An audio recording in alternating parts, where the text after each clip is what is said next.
Welcome back to the Mission 43 podcast. I'm your host and director of Mission 43, Dan McGurkin. Today, we're sitting down with Kathryn Dosch, who is the Senior Director for Clinical Network Operations for the Headstrong Project, and Kelly Cottle, who runs our military spouse and family programming here at Mission 43.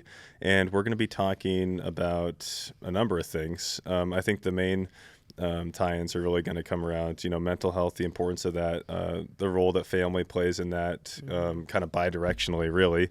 And I think the way I would really like to start is to learn a little bit more about you, Kathryn, specifically. Sure. Our folks know a little about Kelly, but you as well.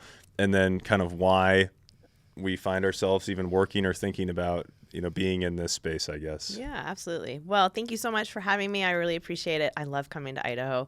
As Dan mentioned, I'm Kathryn Dosch. I'm a licensed professional counselor in Colorado. I've been in this field for 23 years.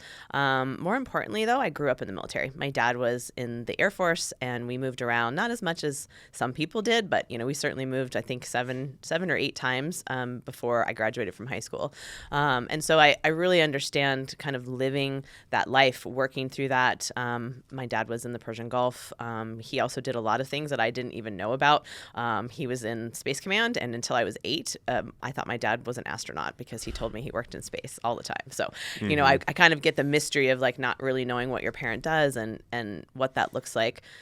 I really, I think, one of the most important things for me, I've done a lot of work in mental health, in the community mental health center. I've worked in private practice, but I've always worked with the military. It's so important to me, and it's such an honor to be able to work with people who have sacrificed their lives, their family, so that we can be safe, and work through that. And there's no greater honor than having somebody trust me with their journey. And I love being able to give back and help with that. So I think when I think about, kind of why I do this and why I'm still doing this, that's why I can't imagine doing anything else. It's such an honor.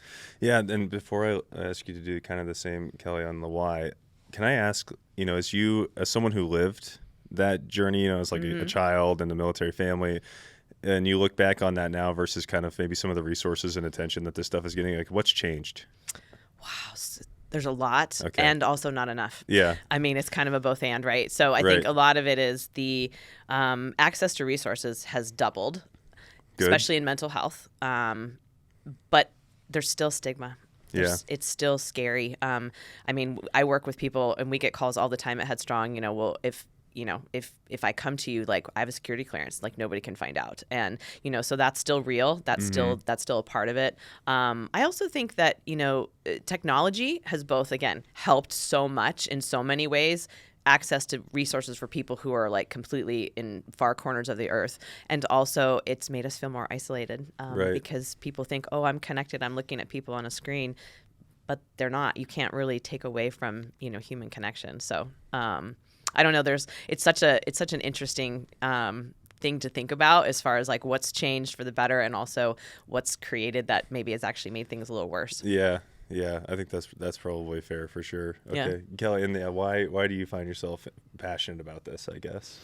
I think it's interesting listening to Kathryn from her perspective, and then as somebody who sort of like seeked out and felt these things for my family, that was kind of my journey, was just personally feeling as though we needed more tools and not really knowing what they were. And as time went on, kind of realizing that there's a lot of space for more support and just more information. And even if it's not arriving at a clinical space, there's still so many tools and frameworks and support. And that's the thing, to Kathryn's point, is you can look these things up online, but really it's sitting across from somebody that understands your journey and can share some of their experience that may be helpful. I sort of just wanted to kind of formalize some of that and take some of the things that I had learned personally that I had seen other people needing, and hopefully gain some sort of tools or a position that I could be helpful to others who walk in a similar journey. Yeah. I mean, something I want to get out of the way early, depending on how far folks listen into the podcast, is vets. I'm a veteran, so I get to say this.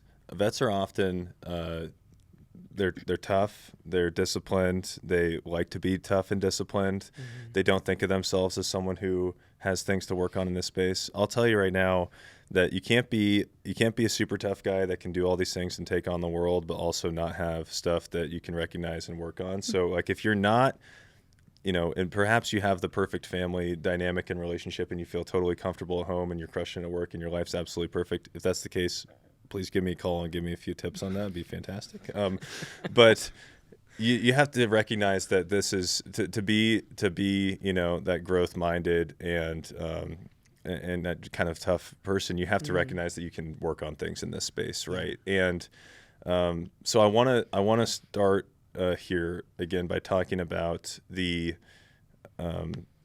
idea that mental health is like a family. It's like a family dynamic, or I guess mental health is like a family system. The importance of not just focusing on one person in the system in order to make the change that everyone's hopeful to see. And I know both of you have a lot of thoughts on that. So I guess, Kathryn, if you want to go first. Sure. Man, lots that we can talk about with that. So I think that one of the things, for a system to work smoothly, all parts of that system have to be working in the most optimal way, right? And if one thing or two things or three things along that system are not working right, the system isn't going to function well. One of the things I think that's really important to think about, and why kind of Headstrong really took a really focused effort to build out family services, was because what we were finding is that people that were coming in to work on PTSD and trauma and really healing from that, their system didn't necessarily change. And then all the work and gains that they made, or not all, but often, then it wasn't lasting. One person going and getting one piece of that system getting fixed doesn't help the other two parts of the system that are broken.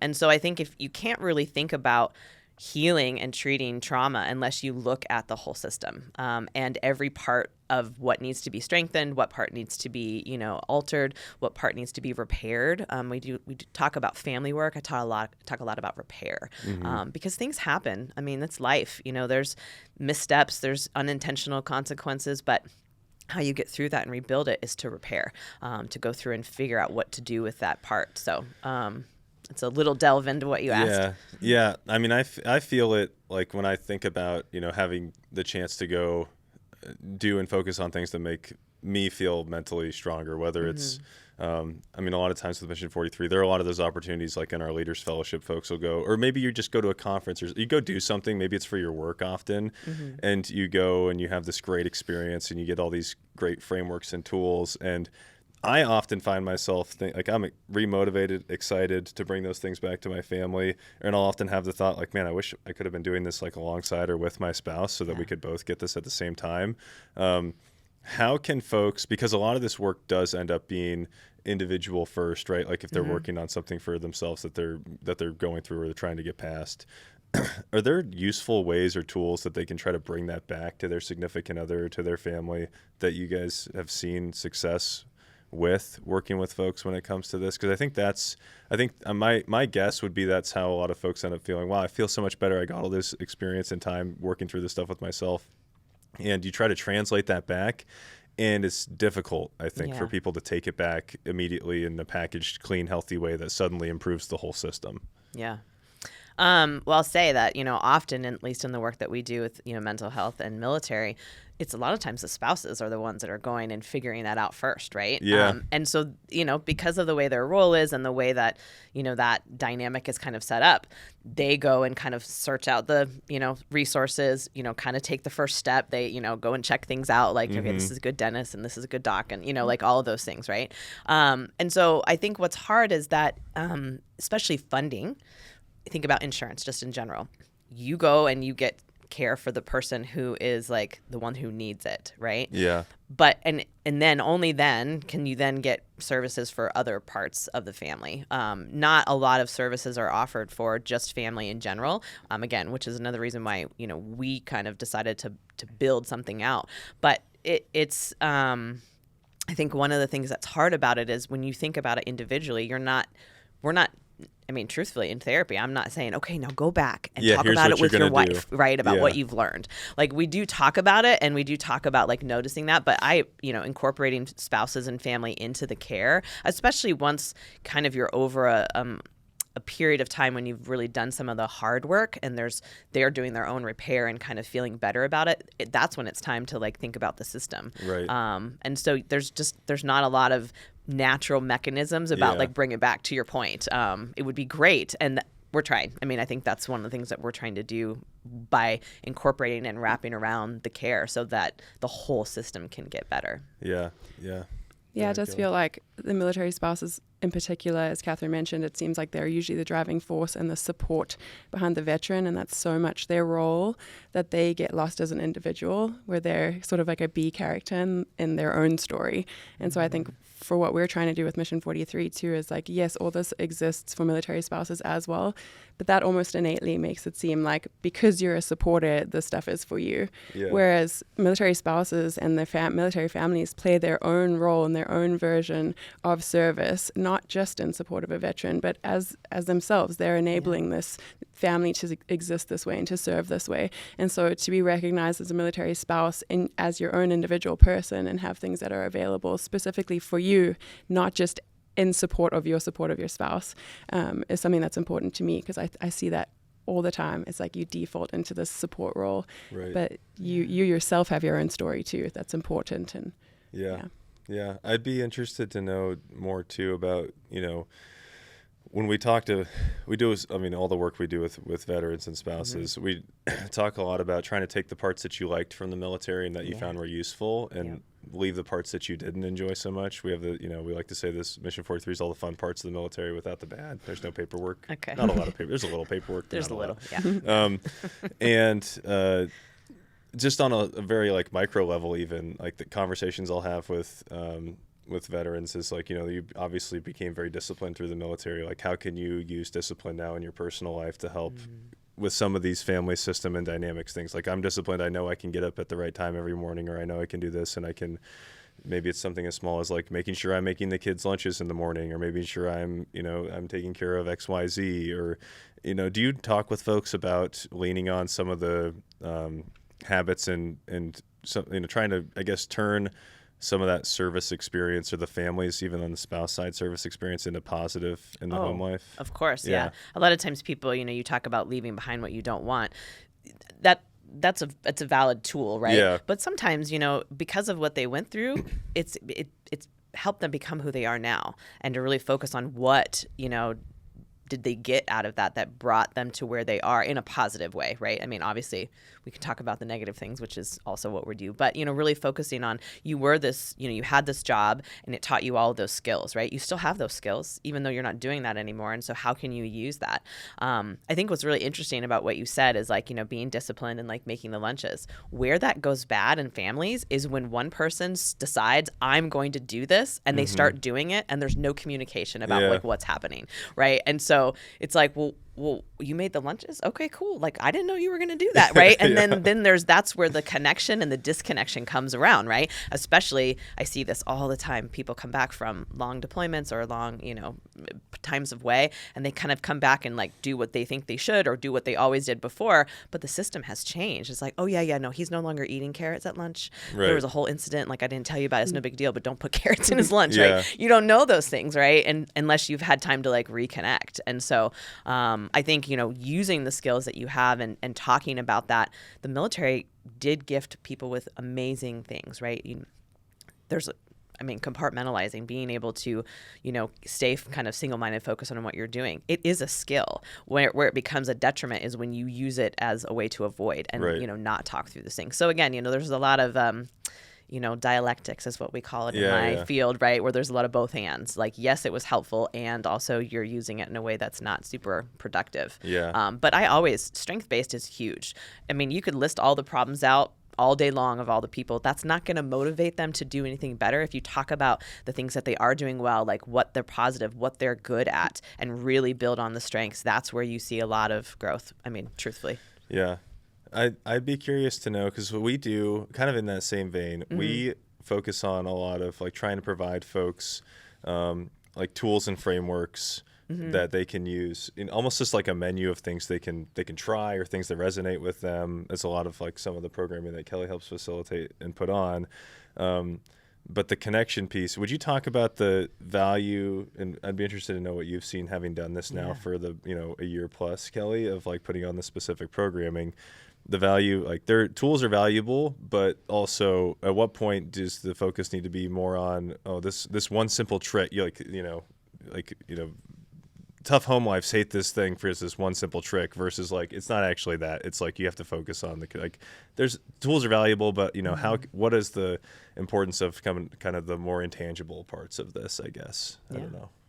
You want to start? Yeah, I think just speaking to what we've sort of tried to create is sort of riding that balance of delivering some kind of tool that hopefully is helpful, some information that's helpful, but then pairing that with the opportunity to create some community. And I think that that's easier to do sometimes when you are bringing up these difficult topics and you can actually talk about them with other people that understand them. So you're really building a true, deep connection with other people who've walked a similar path to you that's very unique. So where it's been incredibly valuable to have partners like Kathryn with Headstrong is we can bring a clinician in that has years of experience in this that can deliver these tools in a non-clinical setting, and we can kind of pair that then with the community aspect of it, which is what I think is unique to Mission 43, is that you can then build a support around you while you're also bringing in these tools too. So that's kind of the hope, and it's been amazing to have people like Kathryn be willing to come up and meet and deliver her experience and her information. And then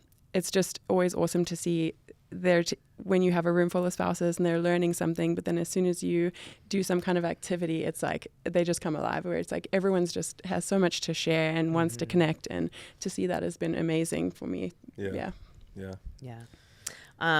What to add to that? I don't know. I think one of the only piece that I can kind of comment on is, you know, I don't have a magic wand. You know, it's in the shop. It's broken. I can't just like wave it and like. Sometimes that's what people expect, right? I'm sure you get that, right? Where it's like, aren't you going to fix me, or aren't you going to fix this? Well, and especially because people who've been suffering for so long, like they just want it to be over. You know, that's really a deep connection with suicidal thoughts. Is that there are a lot of people that don't necessarily want to be dead, but they want their suffering to end. They are tired of that. And so, it's like the one new trick, we see it all the time on Instagram and all the things like, 5 top things that you can do to like make things better. I mean, yes, there are some of those, pieces. I think, for the work that we do and really incorporating, spouses and families, it's connection. We're going to do a talk tomorrow all around connection and building connections and rebuilding connections and really figuring out what that is. That's connection with yourself. Like what am I really going through right now, and what do I need? Connection to others. There's camaraderie in when you've been with a unit and you've gone through something, you have a special bond. Spouses and families are the same. They know what it's like while that was happening, this was happening here, and just really making sure that, we're connected. We're social beings. I mean, that goes back to Aristotle, like way, way, way long ago, right? That we need to be with other people. Now, the right amount of people, depends on the person, depends on what your experience is. But, to be a healthy, person, you have to have some kinds of social connections. Yeah. I think that treating your connection and your like your most important relationships in your life as like, we try to translate it in a way that like, treat it like a sport, right? Like try to be really good at it, right? Like do the things that make you really good at having, because if you can, in the end, the tools are helpful. The tools are the things that will help get you there. But like if all things are falling off the rails and everything's totally chaotic, but you can turn to your partner and laugh about what's going on, right? Like that's ultimately what's going to, like if you have a connection that's that deep and that healthy, that's what's going to help. It's not necessarily that you can fall back on, wait, the house is burning down and the kids have turned on the stove without anyone seeing, and like it's complete chaos. But like I remember this one simple trick I saw on Instagram. It's going to totally be fine. Everything's going to work totally great. So I think that's treating it like a sport, treating it like something like something that you're trying to be extremely good at is and it's almost like our mission or whatever you want to frame it as, I guess. And related to that. Kind of not a tool, I guess, but something that folks will lean on a lot, and it's been a little bit buzzworthy in the last few years. But the idea of habits, could you guys talk a little bit about that? I guess, and because one of the things I try to tell folks, because we get folks who move to Idaho, hopefully, at some level, they like Mission 43 is playing a role in like their transition to Idaho, or they're new to Idaho, and we're helping them build a higher quality of life here. I talk to them a lot about habits. I just met a person, or I was just with a person yesterday who's been in Idaho for 14 days. knows nobody, is just getting out of the military, wants to, I'm getting out of the military and I love this state. I want to start making being in the outside, being in the outdoors a big part of my life. And what I said was, if what you do in the first 90 days when you are in a new place is what you're going to probably end up doing the entire time that you're in that new place until something drastic changes that. So if you want to get outside, if that's part of your thing, you need to be doing that in some way every week or every weekend, or taking your family exploring and doing those things, going hiking, going fishing, whatever it is, whatever your thing is. But can you talk a little bit, I guess, about habits and the role that they play in trying to build a healthy family system that's supportive for the mental health, I guess, of everybody inside of that system? Yeah. So I'll start. I'm sure you have lots of great things to say about this too. But in the work that we do, often it feels very overwhelming, right? There's all of these things that I need to, address. And where do I start? So I'm going to address nothing and I'm going to start nowhere. And so it's like, find some place that you can take a step. One step, big, small, medium, whatever it is, take a step. And then the next day, take another step, really trying to break it down. And so a habit of not trying to do so many things at once, just taking one step kind of towards that every day is really important. With family dynamics and situations, you didn't get here overnight. You just wake up one day and like the world was, your world was completely upside down and you didn't. It's happened slowly over time. Right. There's no reason to think that you're not going to back that up slowly over time. And so I think really reminding people that it's a marathon, not a sprint.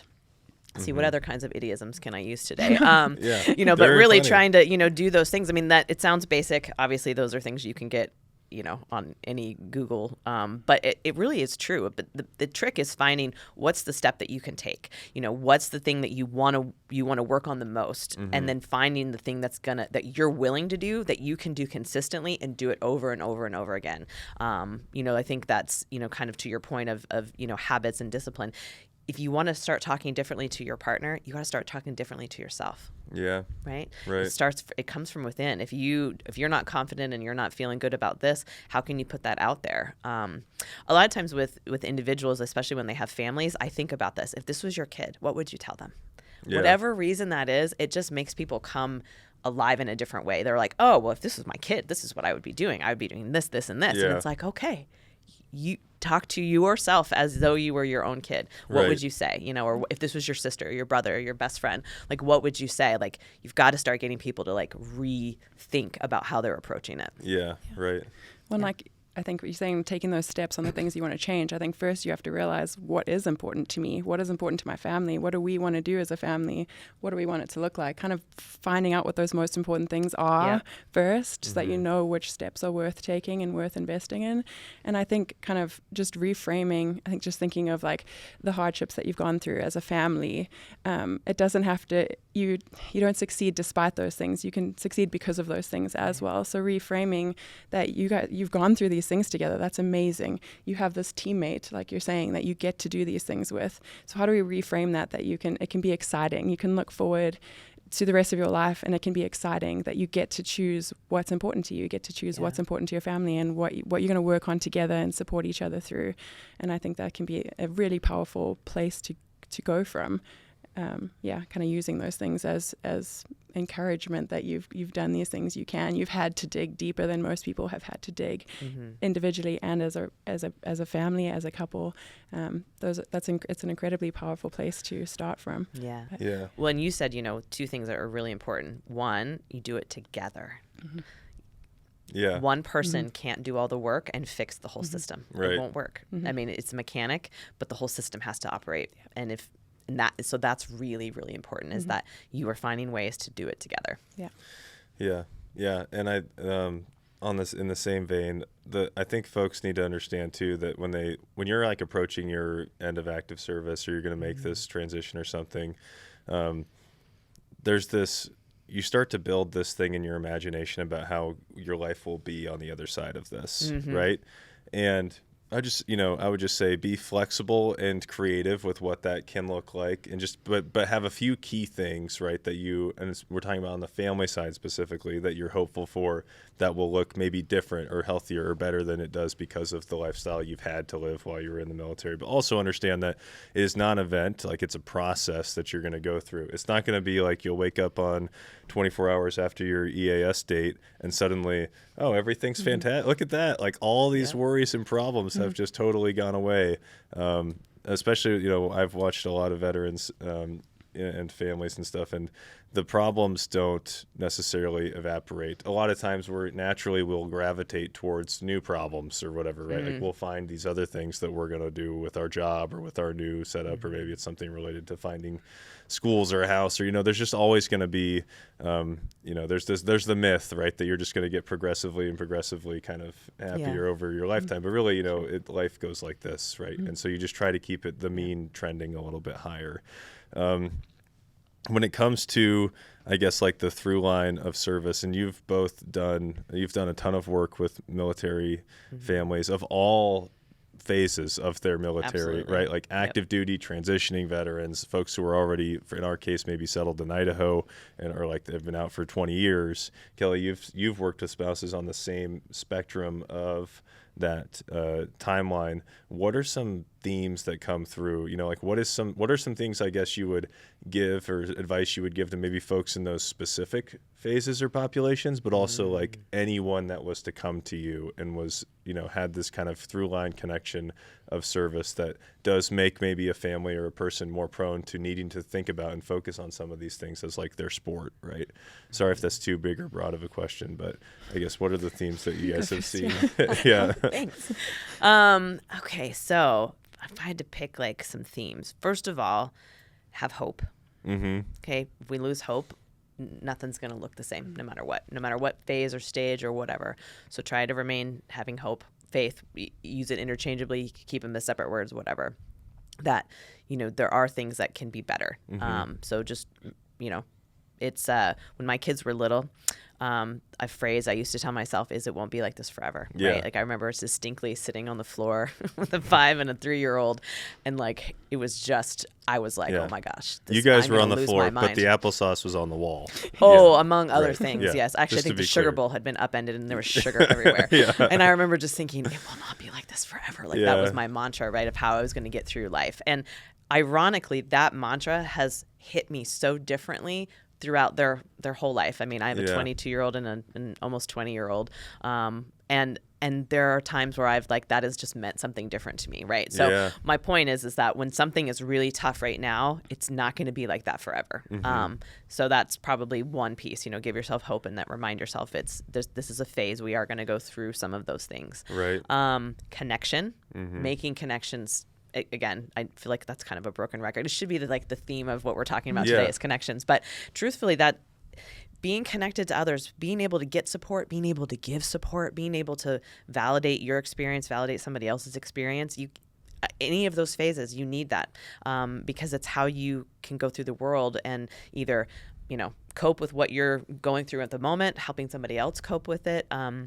Know what you need to plan ahead for. If you're moving and transitioning and, it's like, okay, like I've done this before once and oh my gosh, it was so great when I moved this place because I met Sue or whatever, right. And so, really trying to figure out what does that look like. I don't know. There's so many. That's a huge topic hope and that we connection can talk about. Are two really good. Those are definitely true are across the board. I don't know. Yeah. You go ahead, Kelly. No, I agree. I think, and like thinking of the different phases, because that is how we Mission 43 is, there's active duty, there's just recently transitioned, there's 30 years later. And I think that's sometimes a challenge in knowing what the need is, but I think there's a lot of power in sharing those different phases with each other.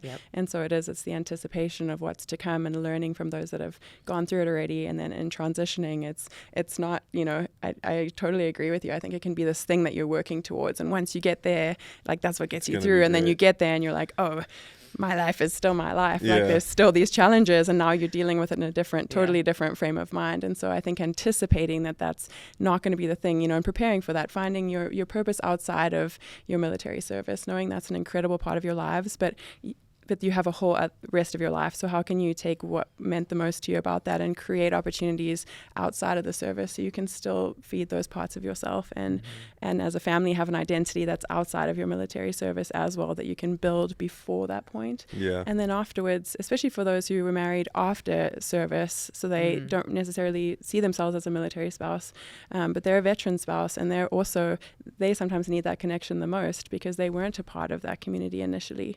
And I think that's a super important part of our community, as well as those that are married after service that support, everything afterwards, which is a lot. And a lot of it connects back in ways that are more obscure that you don't necessarily see in a straightforward way. So, that connection with different through the whole thing is all of it, and know that it can be a wonderful thing, and there is always hope, and there is always something to build towards. And people who serve have those skills and have that ability. It's just working on the things and finding the support you need. Well, let's talk about that for a second. So it's not as uncommon as you would think that you have a family where and in the end, right, like someone is in the family, whether it's the spouse or kids, or somehow the family is built such that they didn't go through the whole service journey together, or maybe they only did the last 2 years out of 20, or people, everyone lives a different life.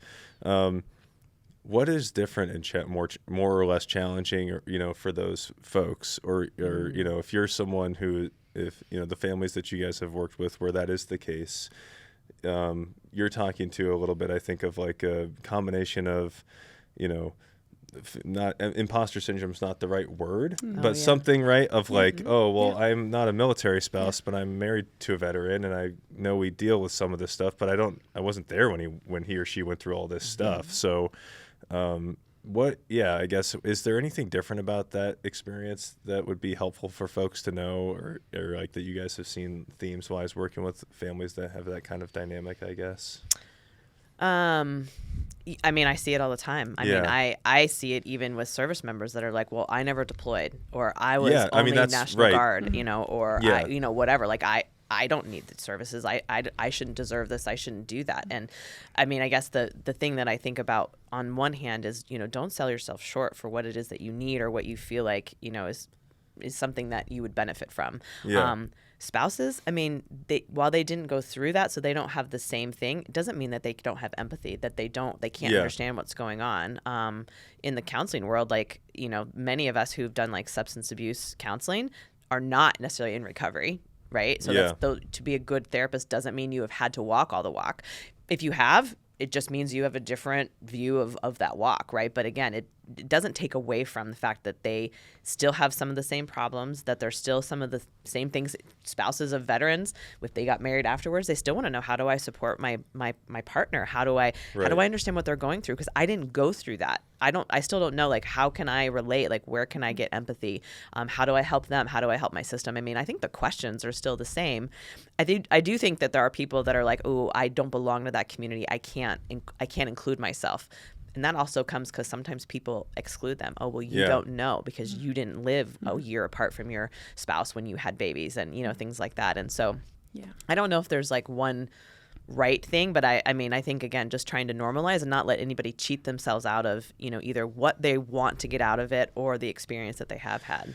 Yeah, I actually want to talk, like you mentioned the part about the imposter syndrome, even on the veteran side, for those who didn't, maybe like they'll show up to something like this and they'll be alongside maybe someone who has like 8 combat deployments and all these things that they have that same kind of feeling of like, am I supposed to need these services? Like, is something wrong with me even more because I have to? And like, the answer is no, right? Like, you, for whatever reason, you're in a space where like you want to work on some of this stuff, and like you should take advantage of the chance to do that. Like, you should do that as immediately and pressing. And it's, as the world continues to change and veterans' experiences coming out of the military are going to change, you're going to see a lot more of that. Hopefully, we will have more and more veterans who are going to be in that space of having less, I guess, kind of extremely traumatic things happening to them while in service. And so, don't self-select yourself out of working on this stuff just because you think you're not like it's the kind of person this was built for, right? It's like we recognize the through line of service and purpose that comes with that, and the loss or the leaving behind of that part of your life is ultimately the through line. It doesn't necessarily have to be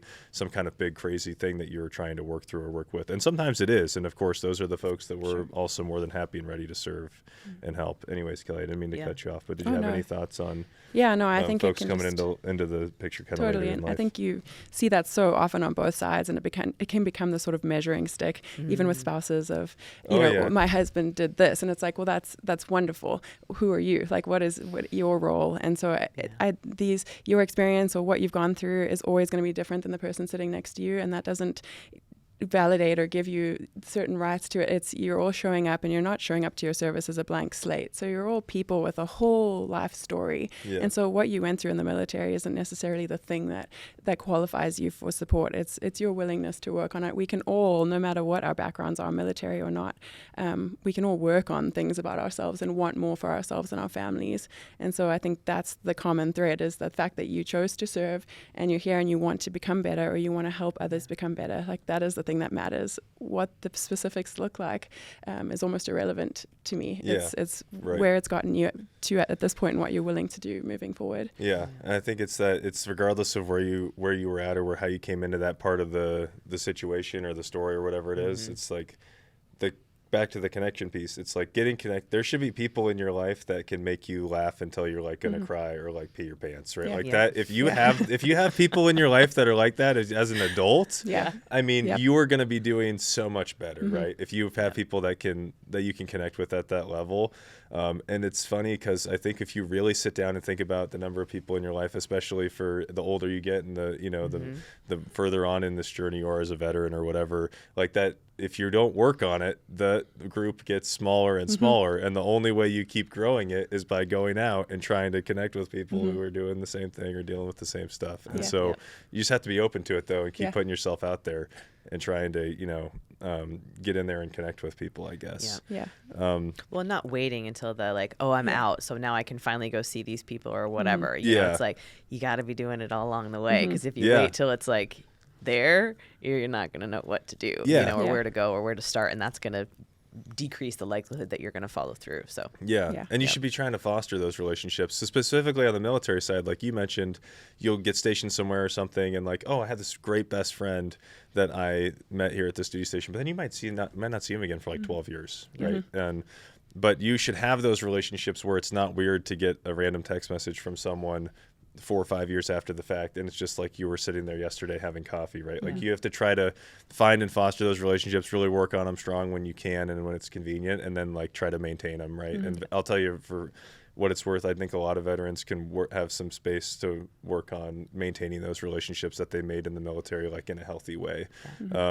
And leaning back on them and trying to be, more intentional about like reaching out to folks and connecting with us, checking on each other, right? It's anyways, I want to make sure we do talk about too, though, having seen so many veterans and spouses and families come through, the importance of finding the right clinician, the right person to work with. If you're feeling like this is it, no matter who you are, thinking about getting some direct services or help in this space is super intimidating. So can you guys, can you please talk about the importance of that and how you've tried to help facilitate that? Yeah, I think so. One of the things that I love about working for Headstrong is that we take a lot of the guesswork out of that for the veterans and the families, right? It's because we go through and we make sure that all the clinicians that we have are extremely trained, in trauma, so that they know they're going to be equipped to be able to help you, right? It's not like going to go to somebody and be like, oh yeah, you've got that. I don't work with that.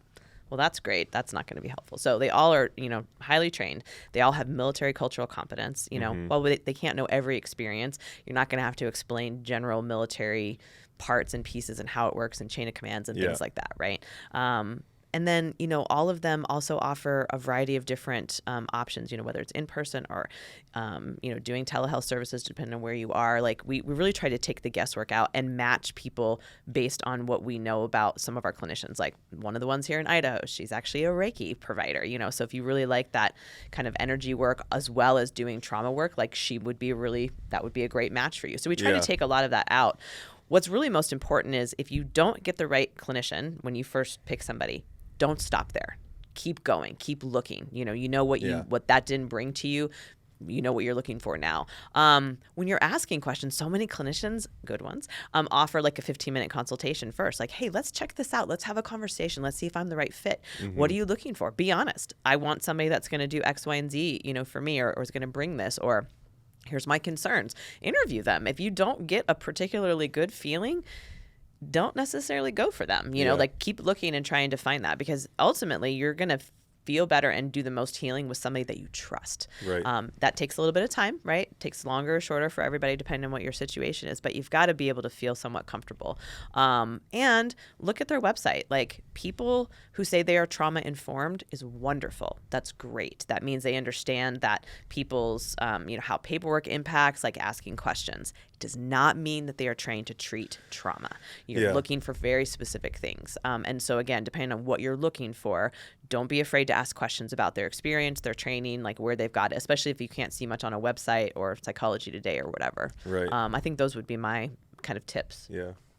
Yeah, I think just from a personal perspective, several years ago, my husband and I were just looking into something for him to kind of find he hadn't had any professional mental health support since he was going through his initial recovery, but someone at one of the nurse caseworkers at the Semper Fi Fund told me about Headstrong Project, and I was like, perfect, because that's like just narrows it down to what you need. But there was no Headstrong presence in Idaho at that time. And so I think it's been so amazing to watch through Mission 43, Headstrong being available here for that exact reason, because I know how overwhelming it can feel, especially when you're at capacity, when you're needing those supports to continue to raise your hand and to continue to seek out the right person.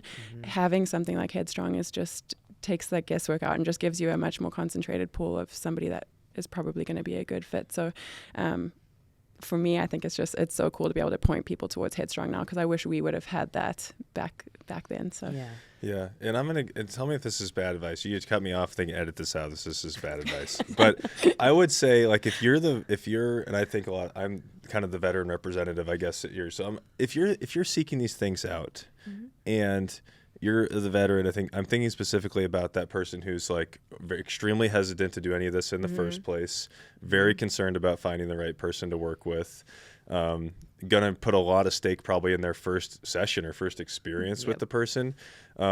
You're gonna have some like tactical patience on like how it is going, how you're experiencing it. Don't expect your stuff to get fixed right away. Don't expect to suddenly have like the initial perfect relationship with whoever it is that's helping you, and have a lot of take some time and have very straightforward conversations with your clinician or whoever's helping you, right? Like if they're, and I mean, you need to have patience with, like, some veterans might be uncomfortable with like the kind of language that folks are using when they're talking to them about different treatment they might be trying to do or something like that. And you just need to talk to them and ask real questions and talk to them straight, have a direct conversation with them and ask them to help translate that stuff for you.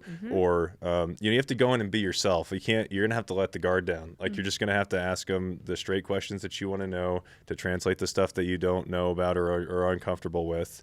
And you play a role in that. Like you play a role in making sure that the clinician is giving you what they need. So if you're not being direct and being honest about being comfortable or uncomfortable with however the conversation's going or whatever the treatment's looking like, then you're not doing justice to your own recovery or treatment or progression, I guess. And anyways, is that fair to say, I guess? Like the role 100%. Yeah, military, not military, just in general. Like you're going to get out of therapy what you're willing to put into it. Right. And if you're not willing to bring your authentic self, really be able to be honest or hear honest feedback from somebody else, because you may not be aware of it. Like, and that's part of our job, is to be a reflection of like what we see, what challenges are coming up. And so if you're open to hearing that and taking that in, again, it doesn't matter if you're a veteran or not, just anybody in therapy. So you have to be able to be willing to be open. But again, if you're open, you feel like you're being open and this is just not the right fit, it's okay. That's okay. Try again. Then try maybe again. You just try again. Yeah. I mean, it's just not just like friends. Like, when you meet people, you really connect with some people more than others. It's the same thing. It's a relationship. Yeah. It's a professional relationship, but it's still a relationship. And it's somebody ultimately that you've got to be able to tell the big, bad, scary things that you don't want to talk about, the thing that your spouse doesn't know about, the thing that your family doesn't know about. Yeah. You've got to feel comfortable. And so If it's not working in the first few sessions, keep going. Find somebody else. Yeah, right. No, and if you are someone who's benefited from like I think we talked about even before we were recording any of this, you have to be the your direct referral as someone who's close or a friend that's been through a program that has helped you or something like that is going to mean more than any number of podcasts we can do related to this stuff, any number of advertising or marketing we can do to try to advocate how many stories we can tell. If you are someone who's benefited from it, you have to tell someone if you think they can benefit from it. 100%. Right. Yeah. Headstrong, in general, we don't really advertise a whole lot. It is word of mouth. It's because one person found out about us and it worked for them and they told somebody else and they encouraged it. I mean, like that's a great piece for us, right? But also the message is, you're going to listen to your buddy before you're going to listen to your point, a podcast, a commercial, the doctor telling you should go see these people or whatever. Yeah. If your buddy did it or your close friend or your family member, you're going to be 10 times more likely to try it. So being an advocate for this change after you've experienced it, there's no greater honor. Yeah, you have to be that light bulb moment for somebody. Like I remember the moment, like one of the toughest guys I knew in the military, who I would 30 times tougher than me, stronger, better. I mentally broke in all this stuff way before he did. Like he was always better than me at everything. But he mentioned to me that he was doing some of this stuff and doing some of this work. That for me was that light bulb moment to why now I'm sitting here trying to like get that message out a little bit even more, right, to more people so they can understand that. Yeah. But if you're that person, you have to be talking about it. You have to be that light bulb moment for somebody else, I guess. And on the spouse side too, right? Yeah. Yeah, and I think just accepting that it's not that you failed to deal with the things that you went through. It's acknowledging that these are abnormal things that you experience through military service, and it's going to impact you. And that doesn't mean that you failed to deal with it or you weren't capable. It's accepting that these things will impact everyone in a different way, and it's the best thing to go and get the support you need to make sure that it's not impacting you in a way that's negative or holding you back moving forward. Yeah. So. Yeah. Well, let me ask the last big question, kind of, I guess, and then we'll start to wrap up. So if there was one thing that you would share with someone who's listening to this, regardless of their service, where they're at in their journey, whatever it may be, spouse, veteran, family member, about connection, the importance of this idea as mental health as a family system, what would that be? And it can be related to, some of the programming we're doing, or it can be anything, I guess. But if there was one thing you wanted to be sure to get across, is there anything else to add? So I'll echo my earlier message, which is to have hope. Yeah. PTSD is treatable. You can get better from things that you've experienced that you've been holding on to for a really long time. Yeah. You do not have to suffer ongoing, but you do have to take a step forward, right? You have to take a step to help yourself and your family. And so I think one of the things that people think like, oh, I'm going to be diagnosed with this and I'm going to have it forever. Doesn't mean that you're going to suffer with it, but you do have to figure out how to take a step towards healing for yourself and your family. But it is 100% treatable. Right. Good. That's probably my message. Yeah, that's an incredible message.